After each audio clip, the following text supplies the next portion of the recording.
A living miracle. The fact that he can be out enjoying himself just like any kid has his doctors scratching their heads in wonder.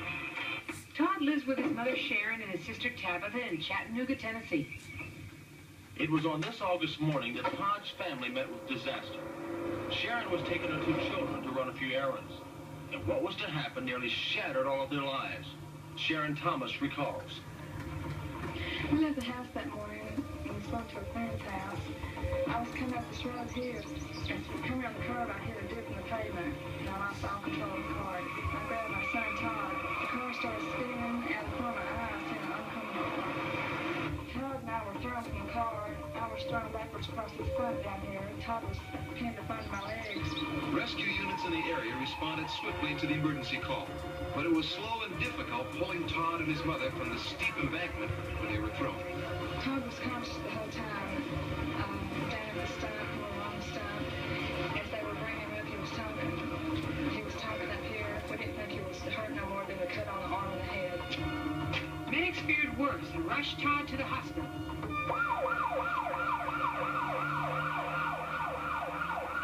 We initially were called down to the emergency room, saw the patient who was obviously in shock. Is that really you? Distress. Todd's injuries were far more serious than first believed. Todd was now unconscious. The doctors rushed into action, aware the situation was critical, but not yet knowing why. They discovered severe internal bleeding and had no choice but to operate. At the time of surgery, we opened the abdomen and found a significant amount of blood there, which we estimate to be about 7 to 8 quarts possibly. Fairly early on, while we were examining the abdomen, Todd went to a cardiac arrest, and we assumed that most likely it was due to what we call hypovolemic shock, or in other words, not having enough blood to actually circulate to keep everything working, particularly in this case, the heart. Dr. Pruitt immediately did an incision up to the chest, and I began to massage the heart at that point. The first time we had a fairly easy time of it. With a few types of cardiac drugs, we were able to get the heart restarted in a fairly brief period, estimated about 5 to 10 minutes. We continued with the operation, and by that time we had found that Todd's major injury had been a very severe break or fracture of the liver, which was so severe that we could not say that portion of the liver would have to be taken out, which turned out to be approximately half of Todd's liver.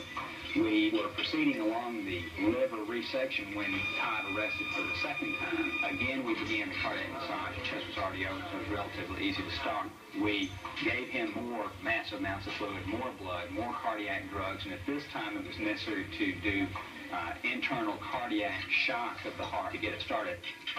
The thing I remember most about Todd's case was the real tension of atmosphere that I walked into when I came back into the operating room suite. The second cardiac arrest had just happened, and Dr. Pruitt asked me to go paint a very black picture for the family. That's the hardest thing I have ever had to do, never having done this before, to tell a family that you may lose your child. They told me to prepare myself because he was in bad shape, and when I went in and seen him, I just thought I'd be able to bring him home. By that time, we had now been on internal cardiac massage somewhere around 80 to 90 minutes. We once again attempted to restart the heart. We did this by giving glucagon, and that, in combination with everything else we did, got the heart restarted. Because Todd's heart had stopped for a total of 90 minutes, and we had had to massage his heart during that time with a probably ineffective amount of oxygenated blood going to his brain, we had every reason to believe that he would have at least a certain degree of brain damage, if not brain death. The initial prognosis was very bad, but Todd seemed to be determined to prove his doctors wrong. Just about 3 or 4 hours after the surgery, he did respond very slightly to commands. You could ask him to squeeze your hand, and while he didn't make any indication that he could hear you, he would squeeze your fingers, and that was very encouraging. It offered a shred of hope. The day after the accident, Dr. Pruitt talked to us. He more or less prepared us for the worst. He said that he didn't know they were doing all they could do. He didn't know if Todd could pull through it or not, that he felt that he was a strong little boy, but he had a lot to fight against. He said that he explained to us that they used oxygen to the brain and everything, and that if he pulled through, that there would be a good chance that he would come out more or less a vegetable. on the evening after his surgery, he did wake up from anesthesia. He started to move his arms and legs, open his eyes, look around, and make purposeful movements. It was obvious to us then that he certainly did not have severe brain damage and by no means had brain death. Now you watch this nasty old finger, all the way over this way, all the way over that way. Up and down. Terrific. Then a psychologist was called in to conduct tests to determine if Todd's mental abilities had been affected. The results were excellent. Absolutely no brain damage. His doctors are still astounded because never before has anyone undergone such an ordeal and recovered so completely. After something like this happens, every little thing they do is just extra special. You notice everything, the little things they say that I might have, didn't take notice of before.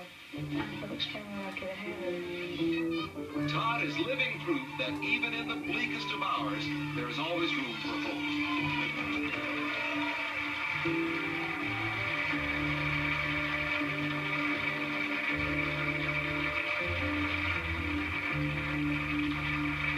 Last year on our stage, we presented the first annual